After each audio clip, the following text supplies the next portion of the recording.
some of those kind of in advance, although people are still welcome to comment. So, and I'll just go. Oh, yeah, sure. And it's a PDF, right? Yes. Okay. Just scroll. Yeah. All right. Really quickly, again, just to reiterate the goals of the project, modernizing it, cleaning it up, making it easier to use was a big one. Addressing ongoing administrative and enforcement issues. We moved some stuff from building to zoning and kind of did some cleanup there. And then we also did a lot of cleanup of accessory uses where there was a lot of debate and questions. We did look at how we could remove barriers to housing development and make it easier to build housing, but still in a planned manner with higher density in strategic areas. Make it easier to invest in Mount Vernon, both residential and non-residential, and then what we called flexibility with predictability. So we tried to make it as easy to do the things that the city wanted people to do, but also recognize that it's very challenging to have a one-size-fits-all solution for things like landscaping and parking. So we tried to build in some flexibility so we're not putting a burden on everything having to go to BZA because we didn't think about something. The code audit report, this is still online, and this was before we even started working through the actual text. I worked with staff and with the small committee to put together this code audit report that we then presented to council. And it just focused on what we thought at the time were going to be the big changes, and lo and behold, those were the changes we focused on, right? So the major themes of improvement, those things I just told you about, the goals, how are we going to actually accomplish that? What are we going to do? Then that also includes a chapter-by-chapter analysis if you really want to read all the things that we said, okay, this is what you have now, this is how we're going to change it. And then the proposed outline, which is the outline of the code you have in front of you today. So major changes from an administration and enforcement standpoint. We did modify the roles of the MPC and the BZA. Probably to the BZA's joy, it's going to be a little bit more work on you because we've shifted the conditional use review to the Planning Commission. Now, this is not unusual. Many municipalities in Ohio have their Planning Commission because it falls in line with the things that Planning Commissions are established for. At the same time, we felt it was important that for non-conforming uses, like changes in non-conforming uses, which they are allowed if it's a lesser intense, would come to you as well. So those are things that we did that switched from BZA to the Planning Commission. We added an alternative equivalency review. This is one of those flexible tools in there. This would be what we call the positive variance. So this isn't where somebody wants to lower the standard that we've asked them to meet. It's where they have a different idea. And I think I've shared with you that some of the examples we've seen when this is used is things like wanting to use public art instead of a fence for screening or for a facade or something like that. So we see it with landscaping, with historic preservation, looking at some of the different composites and stuff out there and how they can better meet some of the guidelines that the city has for the 3 historic districts that the commission looks at. How they can better meet that, beyond what we said. So the criteria is you have to meet or exceed the standard, whereas in a variance, you're asking to reduce it, and when you ask to reduce it, you have to demonstrate there's some practical difficulty. But when you're trying to do something different that's better, that's not a practical difficulty. So that's the difference here. And then the other thing is we added an administrative waiver procedure for zoning permits, and this would allow the zoning enforcement officer to give very minor 20% dimensional variances on just literally dimensional stuff, so typically setbacks. And that would be something where administratively they would look at the same criteria as BZA, same variance criteria, practical difficulty or some kind of hardship, but would allow somebody who's got maybe more of a triangular lot and their square building is going to kind of nip a couple inches into a setback because of that weird, unusual situation. They don't have to go to BZA now. That could be something that staff could approve. Or if staff's unsure about whether it's a good idea, they can forward it to the BZA. So again, we were trying to really make it as easy as possible for people to invest in their properties, and so we were trying to kind of work through some of those. The major changes to the zoning district and principal uses, and I see I highlighted it, and on my thing, it looked really bright, and you could see the text through it, but apparently you cannot hear, so I will explain what we've done, and I apologize for this. I guess PDF switches it. So the biggest change, and I know some people have been talking about this, is your current R1 district. We split that into 2 districts, and I'll show you the map here. I'll actually flip to that next. We split that into 2. So the current R1 requires 8,500 square feet, if I can recall off the top of my head, for a lot area. When I did very early on in the code audit, I did a zoning map analysis, and you can see all these little red lots existing in the city now. Those are under 8,500. So all of these, literally 1,000 plus lots, are non-conforming right now. So anytime they want to do something, they have to come to BZA to get a variance if they want to, expand or do something like that. So what we proposed is to create an R1A district, which is similar in nature and uses and stuff, but only requires 5,000 square feet, which is reflective of the 50 by 100 lots that exist in the oldest parts of the city.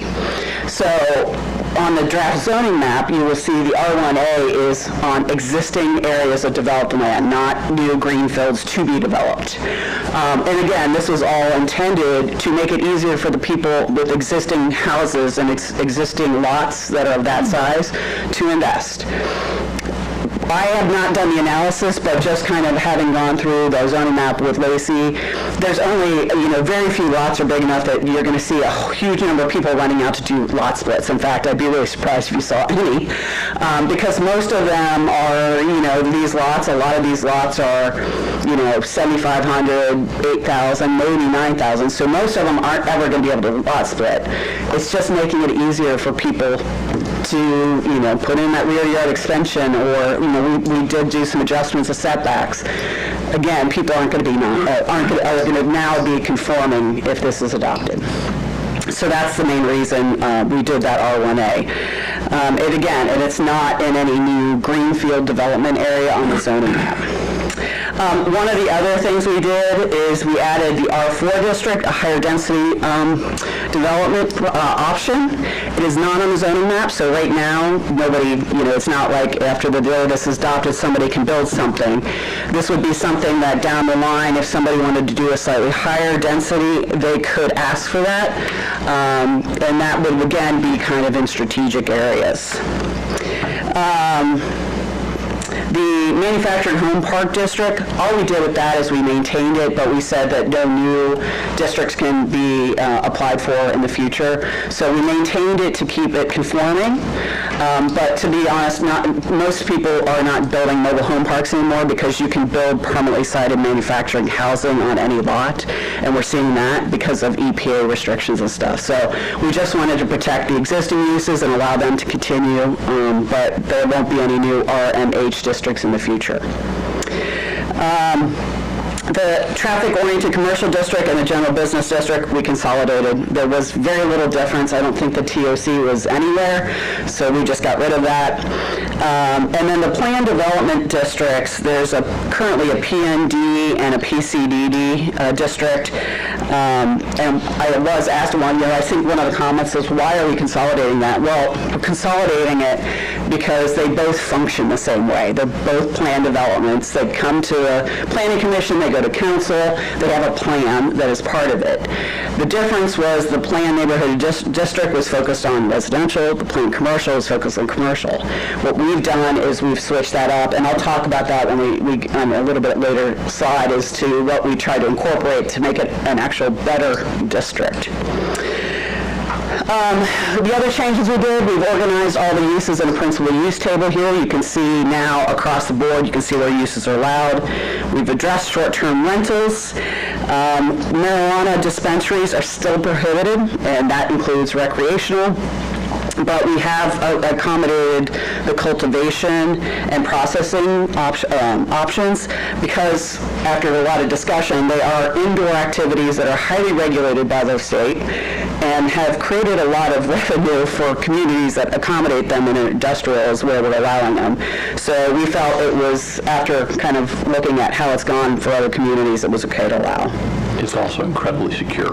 Security So- required for those. Yeah, it's more than a prison. I would imagine it is. And then I think an important one we did here, we kind of added this down the line, is we added provision for adaptive reuse of existing buildings.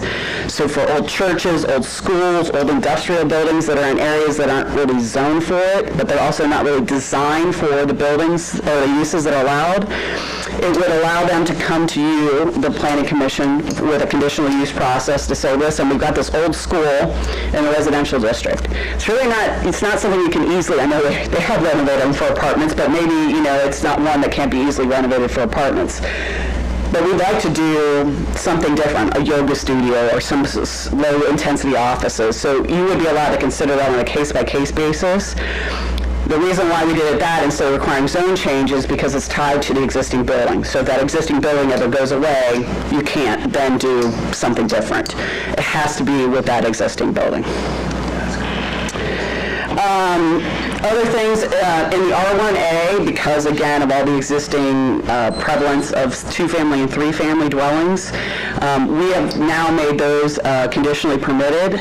Part of the condition is that you have to be able to demonstrate that they existed prior to 1990. So for older 2-families and 3-families, they'll now be conforming in that R1A district, but new ones wouldn't be able to be established.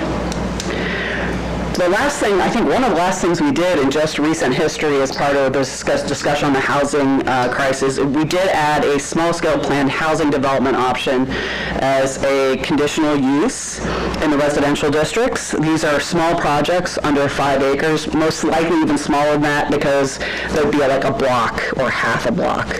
And it would allow somebody to come to you and do something with slightly increased densities than whatever the district is. It has to be conditionally reviewed with a plan. But it's intended to expand for opportunities for tiny homes. If somebody wanted to do one of the veteran villages, if they wanted to do a cottage court housing, which is something that's more like a condominium that is framed around a small cottage plaza and like parking's on the outside, they could do that. But it allows for a public hearing process, and it would allow you to look at what's the surrounding conditions. You may say no to something like this if it's surrounded by all of the same single-family homes, but if it's up against a school or a church, that might be a good transitional use. And then finally, we address group homes, homeless shelters, and other transitional housing types to align with state law and the needs of the community. Sorry if I'm going through this fast, but we want to get here to comments too. I mentioned the consolidation plan development districts. Applicants can now propose, under this new one, they can propose a mixture of uses. So if they still want to come and do a commercial only, they can. If they want to come and do mostly residential, they can, although we've added that there's no more than 50% of any development under the plan development could be single family only, in part to encourage mixed use or a mixture of housing types rather than just trying to skirt zoning requirements. If you just want to do straight single-family zoning subdivision, just do it. Just meet the zoning and you're done. You don't have to do open space. You do the lot splits. So this is something where if the city's going to go through this review, you want to see something a little bit more elevated, and so that's why we established that. And then what we did is we established the densities they can ask for in the plan developments based on their location. So if it's right up against downtown, they can asked for up to 20 units per acre.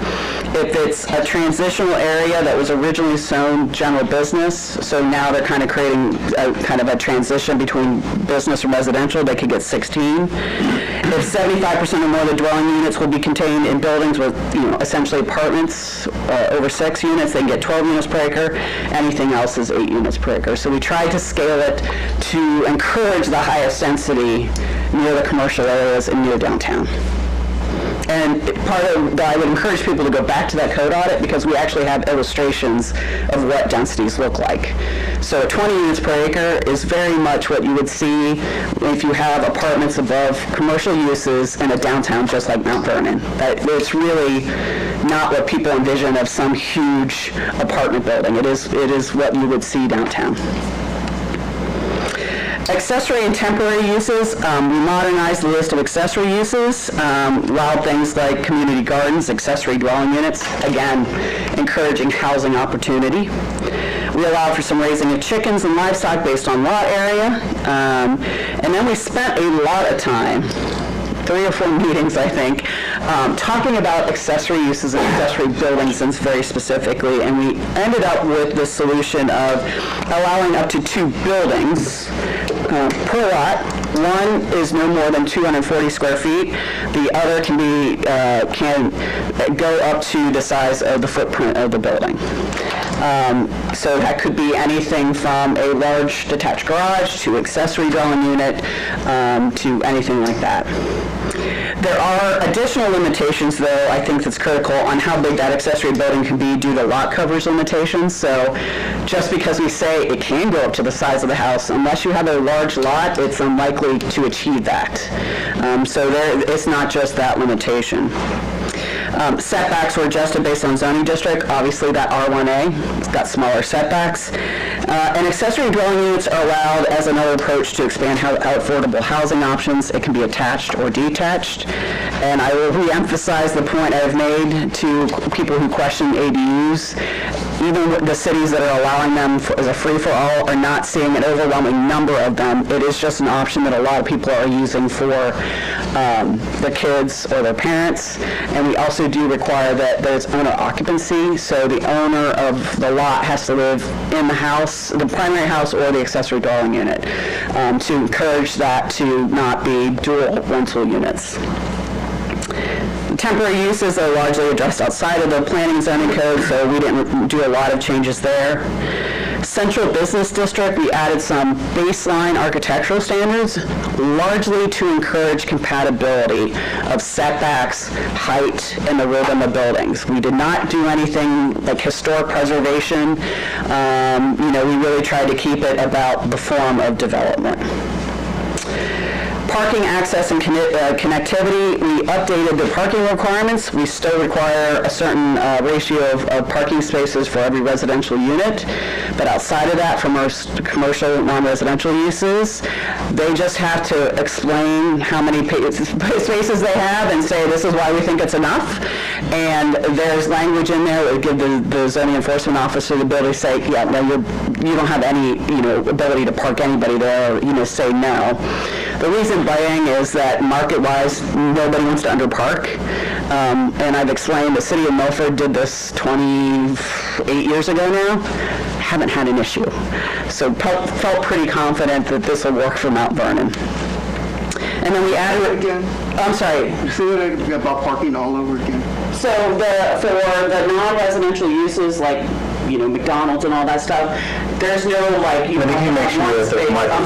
there is no requirement like you have to have one space for every 200 square feet. Okay. They will come to the city for their permits and they will say we're 18,000 square foot Walgreens and we have 30 spaces, and here's why we think it's enough based on, our employees and that kind of thing. And then there's language that gives the zoning enforcement officer some resources to look to be able to kind of check it or to say no. But for the most part, we're not trying to predict, you need for every 200 square feet, you need one parking space. And then we added requirements for the establishment of sidewalks for redevelopment if a sidewalk is included as a need in the active transportation plan. Signs, there was a full rewrite to this. I've gone over this a couple of times. From a legal standpoint, we had to eliminate the references to message. So we can't say how we regulate real estate signs differently from political signs because the only difference is you have to read the message.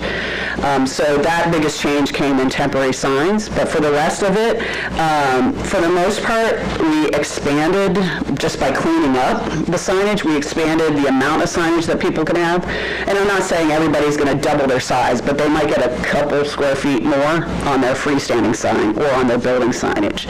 We just tried to make it easier to calculate and easier to manage and make it. We actually added the provisions for signs that were once prohibited. So in the neighborhood business district, they couldn't have freestanding. Okay, most of them have freestanding signs, so we allowed that. And then with temporary signs, you can see what we did here is that we kind of had to say you can have yard signs, you can have window signs. Here's the total amount you're allowed to have at any one time. But we're not, whether it says elect this person or I live Mount Vernon, whatever, we don't care what they say. And then major changes to other things. Obviously, we've done a comprehensive update of everything. A lot of it was cleaning up the language, just tweaking some stuff. We modernized the landscaping provisions. Due to a lack of records, the updated non-conformity rules set January 1st, 1990 as kind of if it was built before that, you show it's built before that, we presume that it was built legally, that it was, however it was allowed by zoning. It wasn't a zoning law. So. Non-conforming residential dwellings can be rebuilt even if they're destroyed completely, so nobody's going to be telling a homeowner they can't rebuild their house. We established an escalating penalty for repeat zoning offenders. If they keep violating it repeatedly during the year, fines escalate. And then again, the overall cleanup. So that is it in 20 minutes. Any of the commission have questions for Wendy? Okay. Well, Wendy, if you just hang tight, we may have some questions from I would like to ask, is there anybody else who would like to speak in support of the proposed zoning change? Is there anyone who would like to speak in opposition to the proposed zoning change? If you would come up and swear in, and the floor will be yours.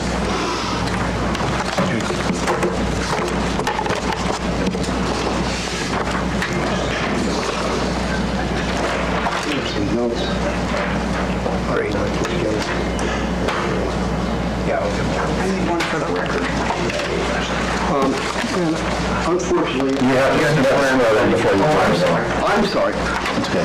My name is Clyde Carl. I live at 507 East Gambier Street, and There's a thing there for you.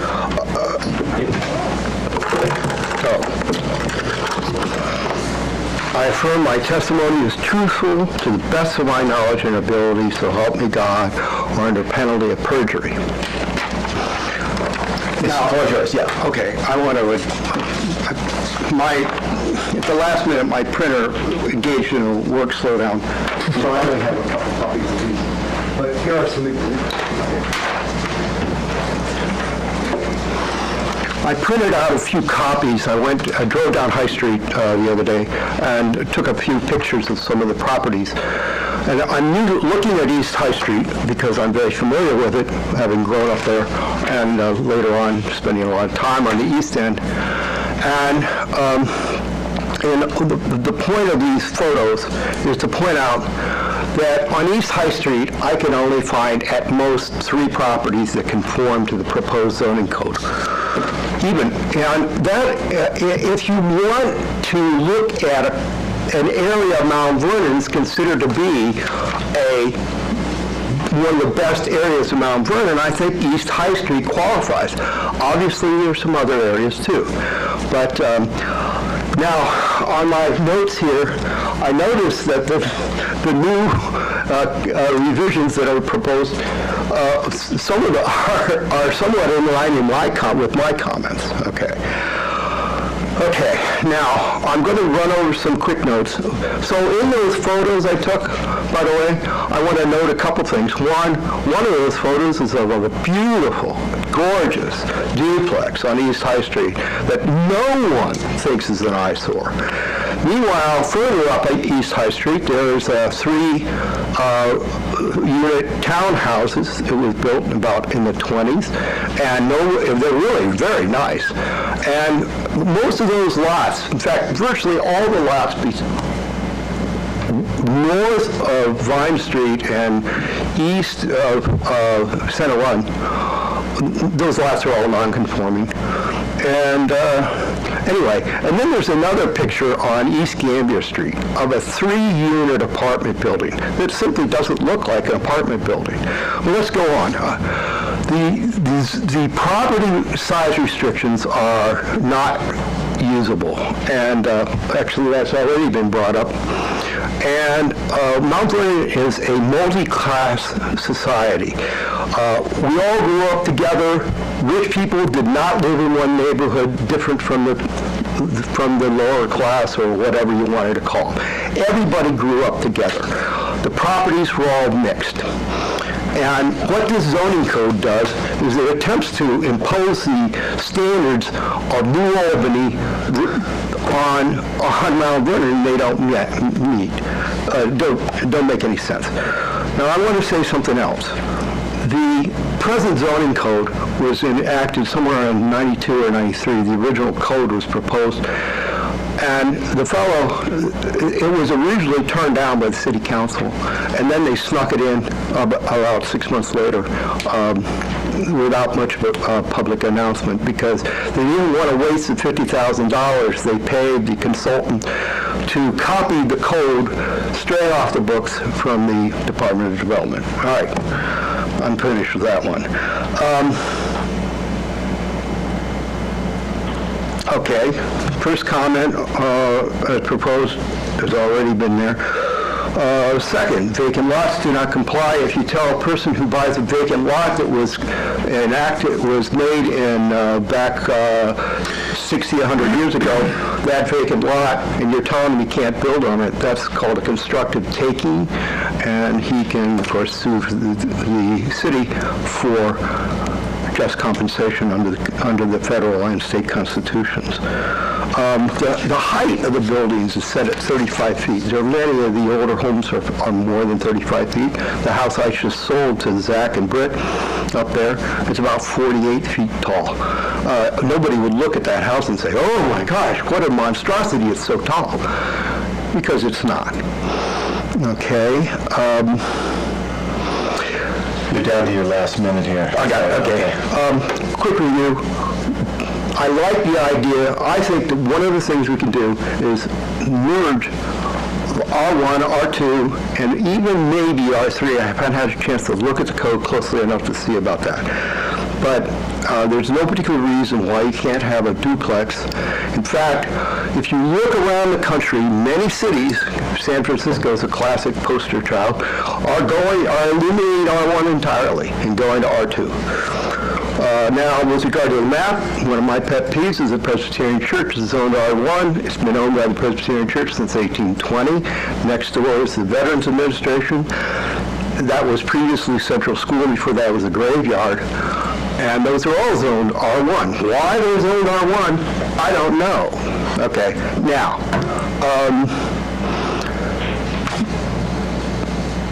density is an issue, transportation is an issue. If you make these houses and the lot's too big, you eventually just have a city that's bloated.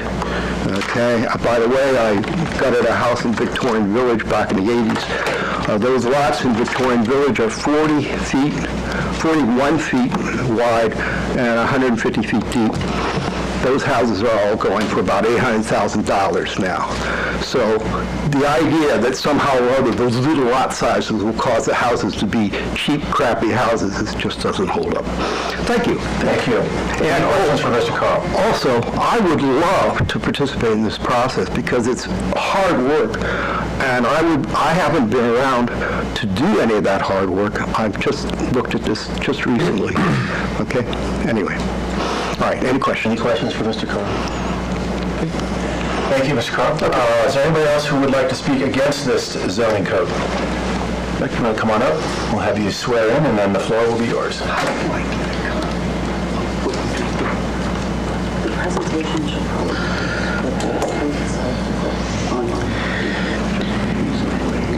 My name is Robert Beck. I live at 10 Woodside Drive in Mount Vernon. I affirm that my testimony is truthful to the best of my knowledge and ability, so help me God, or under the penalty of perjury. Hold on a second. We need you guys. Thank you. Mr. Beck, the floor is yours. Thank you. If I ask a question here, so this document is 220 pages. It's very extensive. Is there a section veto or a line item veto, or as a group, you're here to approve everything or nothing? That's my question.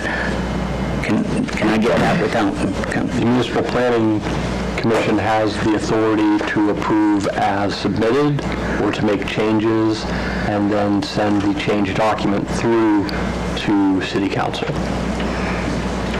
Okay, thank you.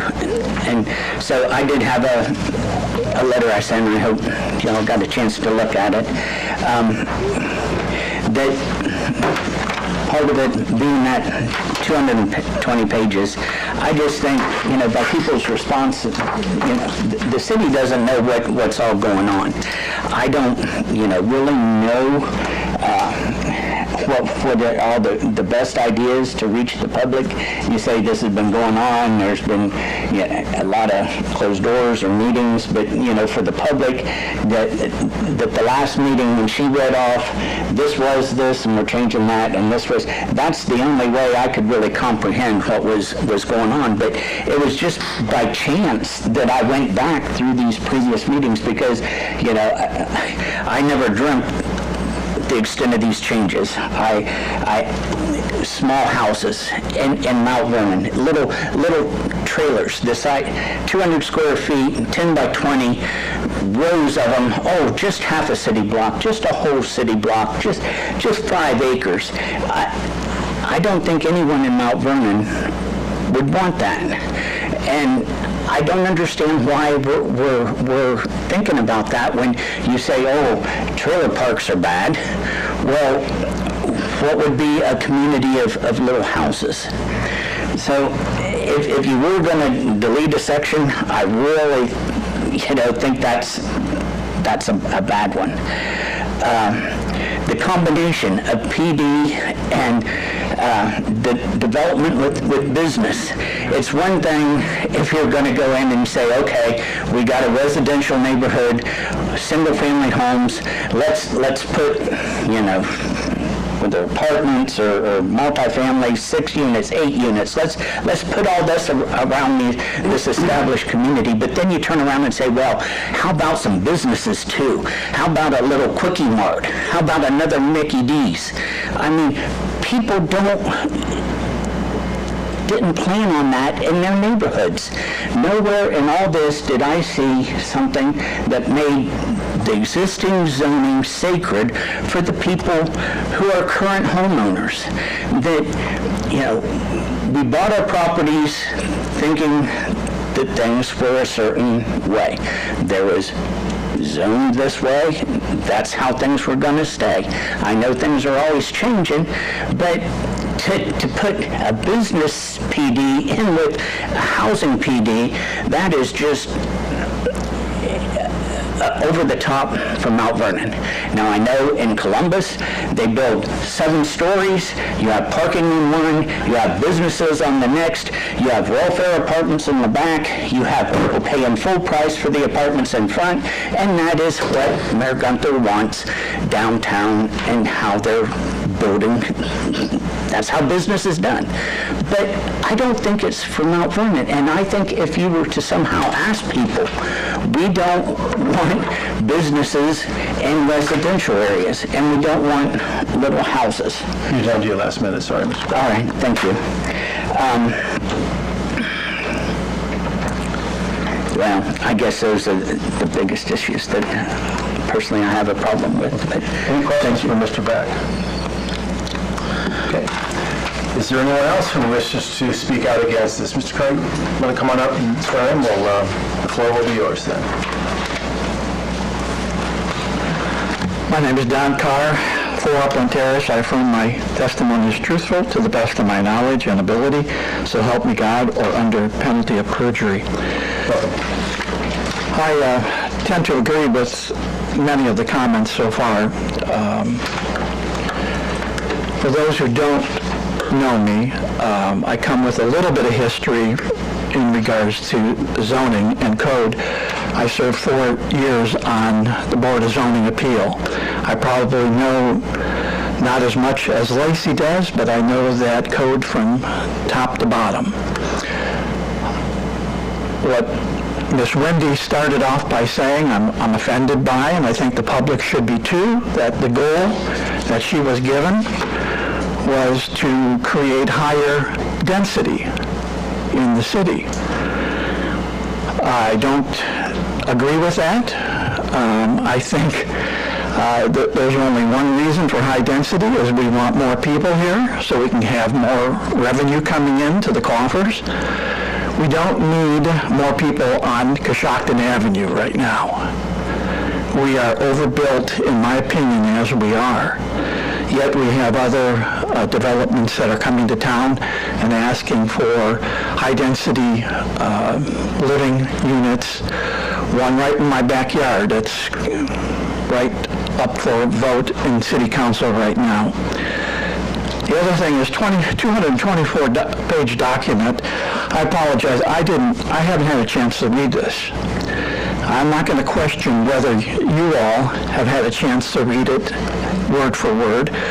But I think as a municipal planning group, you're looked at by City Council as a recommendation group. They count on your recommendation, and I think it's very important that decisions that you make as individuals and ultimately as a group need to be made with complete understanding as to what you're voting for. This is not a Pelosi vote that we have to pass this and then we'll figure out what's in it. I hope right now you know what's in it. What we're creating, by the way, I want to back up. I apologize. This code, as we all know, needs to be improved upon. And Ms. Wendy's done a wonderful job. The graphics, the conciseness, I can tell you that, and the vagueness is kind of being taken out. When I served on Board of Zoning Appeals, we had questions asked of our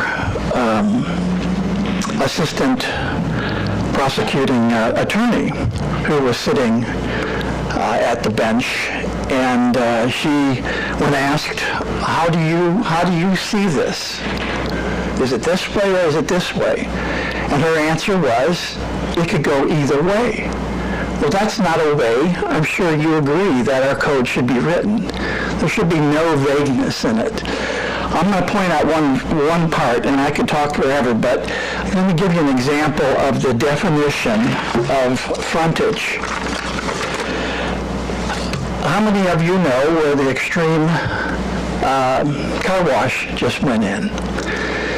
When they were asking for permission to put signs on their building, would you not think that that building, the direction that the cars leave that facility, that would be the front of their building? I think we can agree to that. But yet, there was such vagueness, and it's still here, that, oh, I can see that side, that long side of that car wash from the street. So we should consider that in the formulation of how many signs that building can have on it. Now, that shouldn't be that unclear. A street is a street, the front is the front, and that's the way that building should be looked at.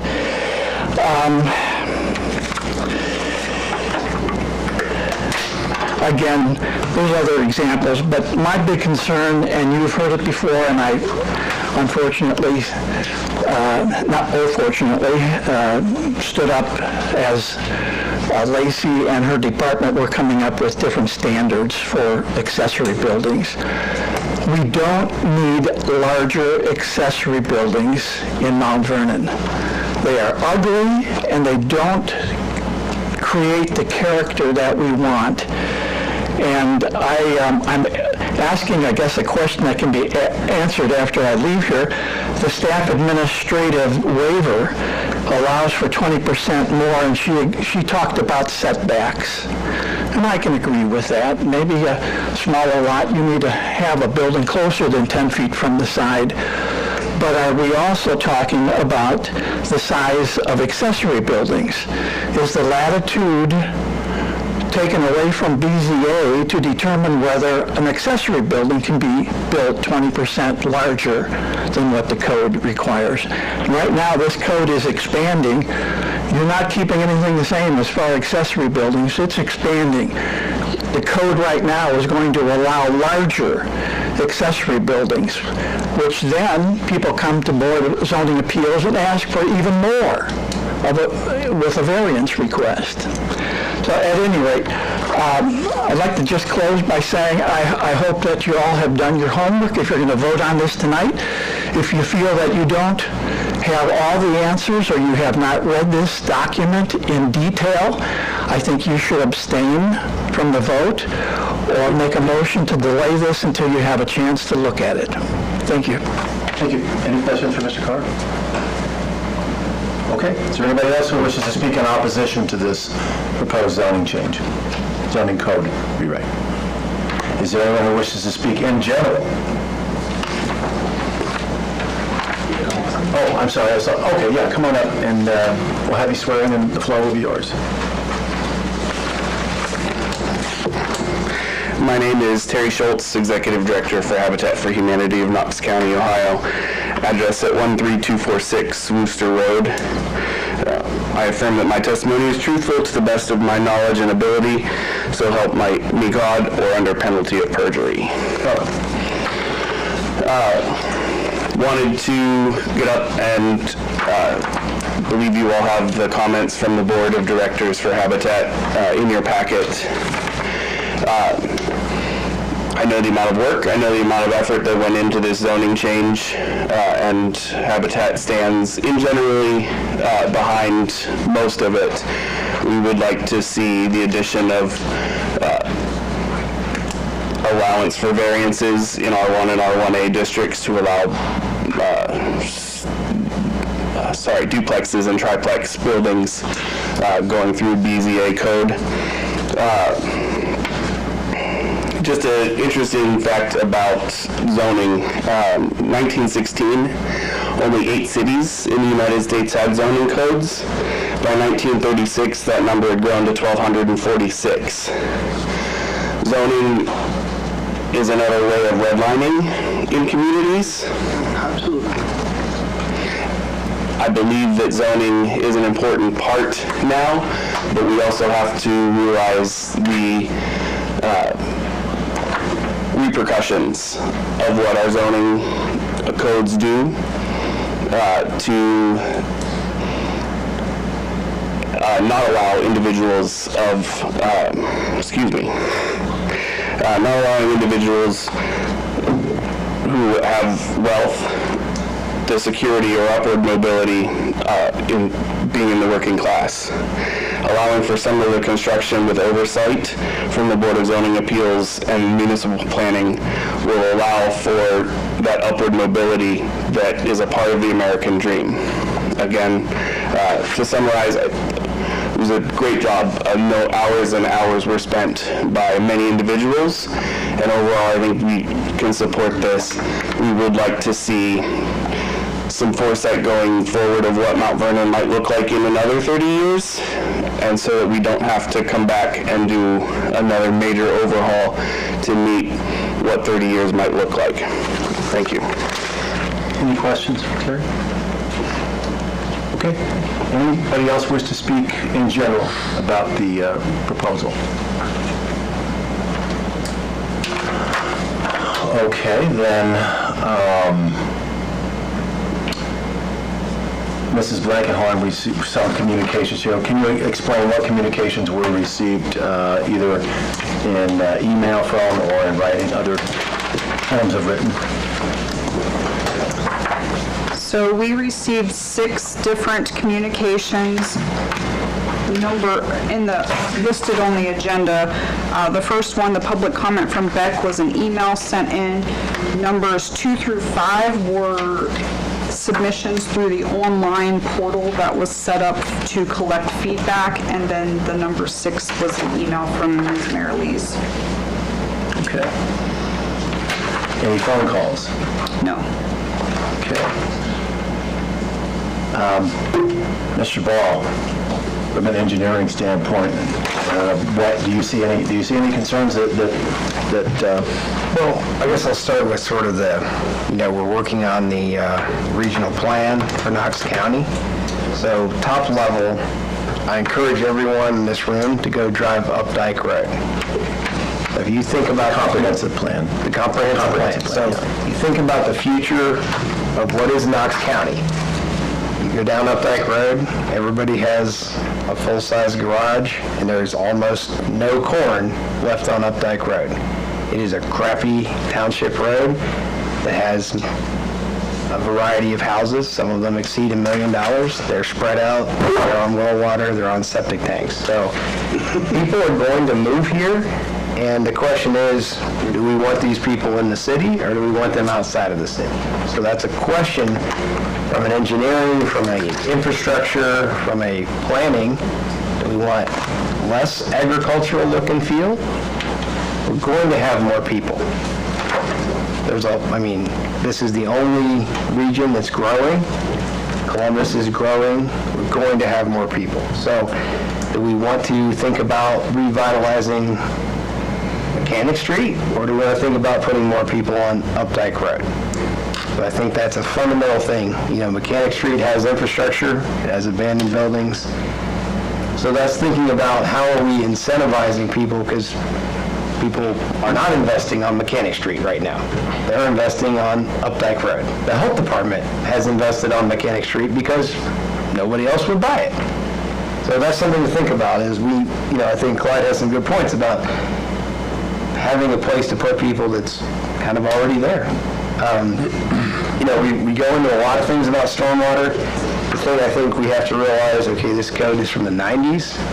There are some issues with FEMA regulations and floodplain regulations. When we tell someone they have to have a parking lot that's a certain size, we're putting them in a FEMA, EPA, we're kind of forcing them to build a large stormwater facility, and possibly, if you're forcing them to create a big parking lot, you're also creating a lot of runoff. And so you're putting developers in this quandary where we're forcing them to do things that then also forces them to do a whole bunch of other things that are kind of conflicting. So by putting the onus on the developer to decide how many parking spots they need, they're forced to do that analysis, and we're not running their business for them. And I think that's the trend that a lot of places, because if you say, if you've ever seen the Kroger parking lot full, there's, right? Have you? Has anybody ever seen it full? They put a big garden out there and sell flowers in it, and it's still not full, right? But that was probably constructed to meet the city code at some point, either in the 70s or the 90s, whatever. So thinking about letting the developer make those decisions, and that makes it easier for them to meet the EPA requirements, that eases the burden of flooding and different things. So I think there's a lot of good in this. I do encourage people to read it. We've done some updates on the transportation aspects. That was a little bit light. When we're talking about building new subdivisions, developers probably had too many choices on how to build their roads. This kind of tightens up to current standards of transportation and intersections and things like that. So we did also, you mentioned stormwater and how and parking lots and vegetation and islands and shade tree being a major part of sort of those planning, if you will. Yeah, so thinking about those islands that can be depressed to catch water, and then the parking lot would water the trees, raised, having more trees in parking to kind of reduce the heat island. Yeah. If you've ever, I encourage you to ride in a small airplane over town on a sunny day and feel those heat jumps from parking lots and things. So the heat island effect is real. We pretend that it isn't, but that heat island contributes to tornadoes. Mm-hmm. So those heat islands will generate or accelerate tornadoes. Studies are shown that happens. Good day to talk about tornadoes. So reducing those heat island effects with a few trees could save some neighbors. It's a no guarantee. Well, but it's not a guarantee. It's a risk reduction. Right. So we're looking at risk. A lot of this is risk-based decision-making when you come into stormwater and runoff and floodplain. So you're doing risk-based decision-making. And again, we're also looking at, we believe as a city in trees. So we're incentivizing trees in parking lots, we're incentivizing trees, we're incentivizing tree preservation. So that's something, if we as Knox County believe in cornfields, we as Mount Vernon believe in trees. Thank you. Any questions for Mr. Ball? Okay, Mr. Braun, you were involved in this intimately. Do you have any concerns that you have at this particular point in time? I think that as been stated before, the previous code was developed in the early 1990s. It attempted to impose a lot of rules and regulations on existing lots. A lot in R1 is 8,500 square feet or whatever. And in reality, when the city was first laid out, very few lots were that size. And this code attempts to deal with the reality on the ground that I don't think the 90s code ever sort of did. It was a very cookie cutter that, R1 is this, R2 is this, R3 is that. And so this code really says in the East End where the lots are smaller, I have a house on High Street. If my house burned down, if I had to be 30 feet off the setback, I could start building it somewhere in my dining room now, the front of my house. And so this code takes the reality of many of our older neighborhoods and says, they don't have these 30-foot setbacks and allows you to have a reasonable setback in line with your neighbors. So in that way, the code is really, really helpful. I'm sure that there are ways that we could improve it, and we will over the years. When we talk about one of the big issues we've struggled with over the years that I guess I have to admit that I've been law director almost a decade now. And one of the things we've dealt with over the years repeatedly and consistently was signage. Mr. Carr attempts rather disingenuously to suggest that the people at the new car wash were saying that the front of their building was this, and the code previously dealt with what is visible from the roadway, and that's how you determine what the size of signs for buildings that are back and on the thing. I think that we get it better in the new sign code, and especially it removes a number of significant problems in the previous code that dealt with content discrimination. As Wendy said, political signs had a different rule than, say, realtor signs, which the United States and Ohio Supreme Courts have both told us we can't do. This code also removes problems. Previously, we had rules for group homes that both the state and federal government have told us we could not have, and it removes those.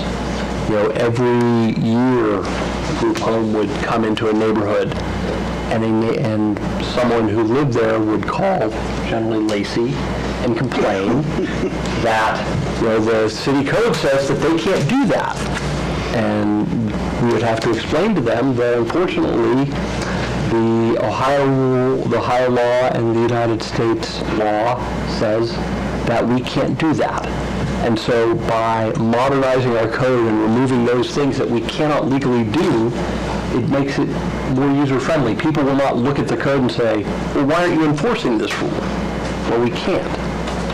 Code should only have those things that we can enforce, both legally and those that we're willing to spend the time, money, and effort to do. And I think that this code closes a lot of the gap between what we would like to do and what we can do. Any questions for Mr. Braun?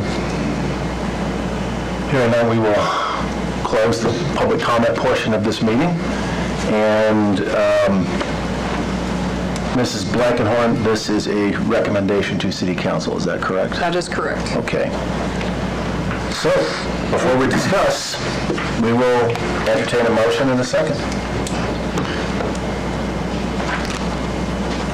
Chair, I make a motion that we recommend the zoning code in its entirety to City Council. Is there a second? I'll second that. It's been moved and seconded for the recommendation to send the proposed zoning code to City Council as it is presented. Now it's up for discussion. Who would like to speak? Well, I'll go first. I think voting on your recommendation. I think that my own opinion, this is an... Can we have it quiet? That's a summary of what's in the code. All right, please, can we have it quiet? Go ahead. Okay. This is an update from 1990, so it's significant in its age and needed to be done, and I applaud all of those that worked together to improve it. It's not perfect, but it is a whole lot better than it was, and people can find a sentence or something that we will review later and update as we see it, but I think that everyone is to be commended for the work that they've done, and I support it. Thank you. Just out of curiosity, how often does a zoning code get redone? Right? If it's been 34 years since this one was done, generally, from your expert opinion, how often? Wendy, you want to come back up as long as you're in there? It kind of depends. I'm happy to say I've been doing this 28 years, and a lot of the codes that I wrote 28 years ago are still alive and kicking. They've been. If I can find a time to write a perfect code, I'll tell you, nobody can. But you're right. Some things get tweaked over the years, and there were certain things that we talked about that I think we said we'll make this change, and eventually might do further in the future. But most will do a comprehensive update like this maybe every 20 or 30 years, and then if there's a big shift in case law, will be the one thing you'll see. So yeah, in 2015 everybody did their sign codes and that kind of thing. So you'll see updates and tweaks, but most do comprehensive updates about every 20 or 30 years. Great, thank you. When we start seeing BZA cases overrun, then it's time to redesign, and that's where we have been. So anyway, the people have been talking also about it. No, it is a perfect no. But again, this is something that just reminded me.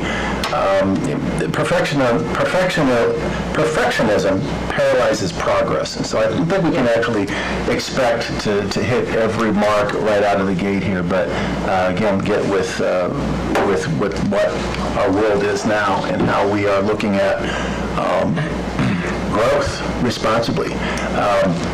And also, one of the things that we did, I would say, have shared with Wendy that will be coming out along with this is just as important as this is the justification, the reasoning behind these things. When we look back at the zoning code that's currently in place, we could not find any reason why these restrictions were put in place. And so always, well, why is it that? Well, it's because it was in the code.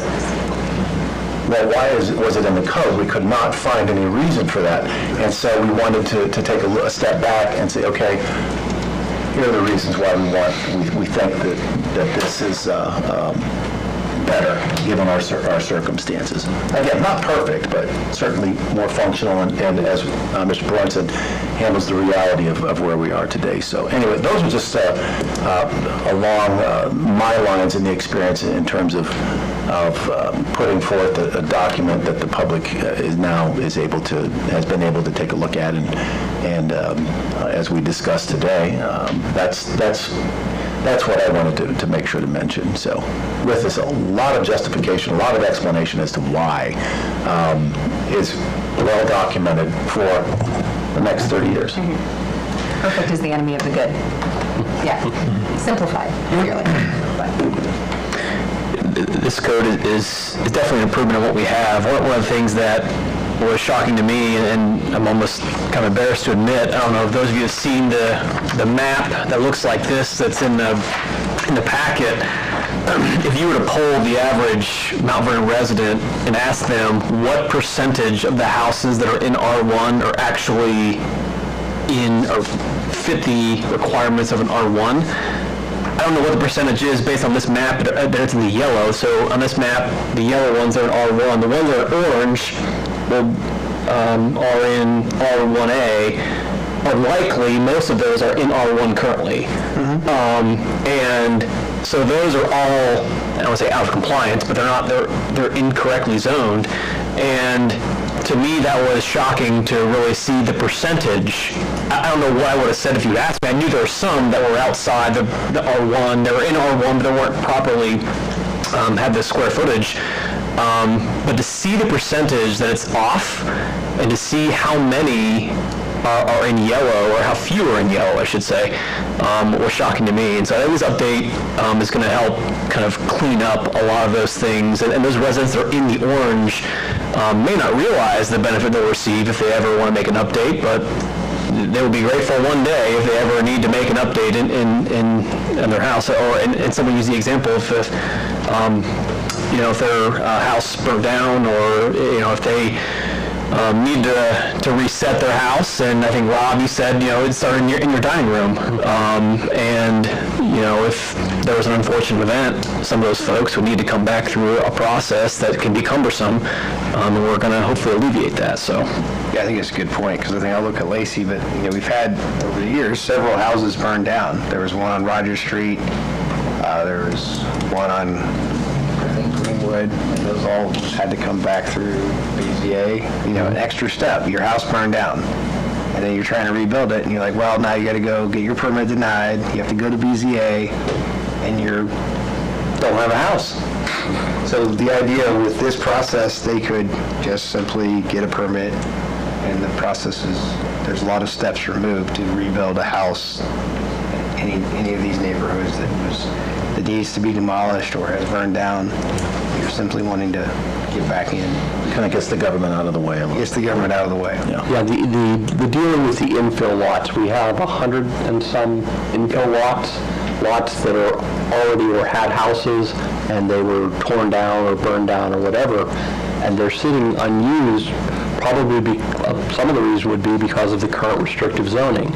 And a lot of those are in what is now the R1A.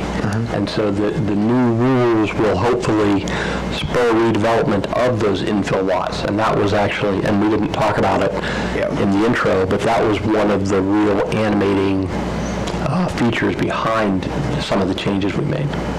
Right. Again, those infill lots, 99% are already going to have water, sewer, stormwater services are there that are already, they've already been built. The streets are already there. We're not taking up green space to add a few houses. I think also related to that too, and you would mention, both of you mentioned about the investment. The other thing that the city has taken, and applaud council for adopting the CRA, the Community Reinvestment Area, where again it's to attract investment in these infill lots, as you were talking about. That's the predominant target for this, and we know that's working. We had.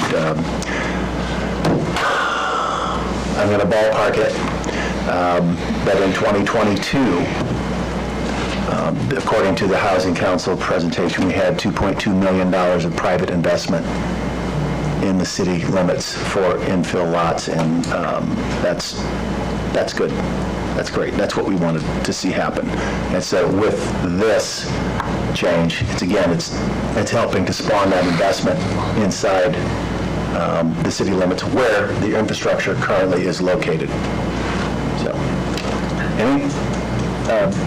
I just think this is one of those pretty quintessential things of what is sort of government managing and what is giving the citizen the right, and it's always a balance, right? That's sort of striking that, and I feel as if this very thoughtfully does that in a way that gives clarity and puts the onus on the businesses to maintain, to make sure that we are continuing to enjoy the rural landscape and taking advantage of what we have within the city limits, and yet responding to what we see as the growth for the city.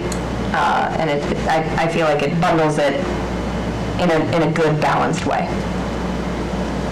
Any other comments? Mrs. Blankenhorn, will you call the roll? Mayor Starr. Yes. Mr. Salyers. Yes. Mrs. Ellsworth. Yes. Mr. Hawkins. Yes. Mr. Swallow. Yes.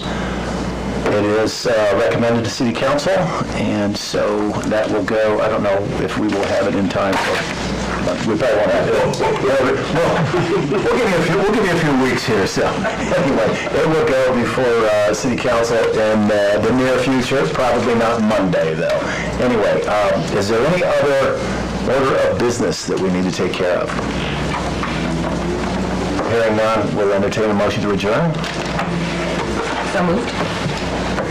Second? Then moving second. All those in favor, say aye. Aye. Opposed, nay.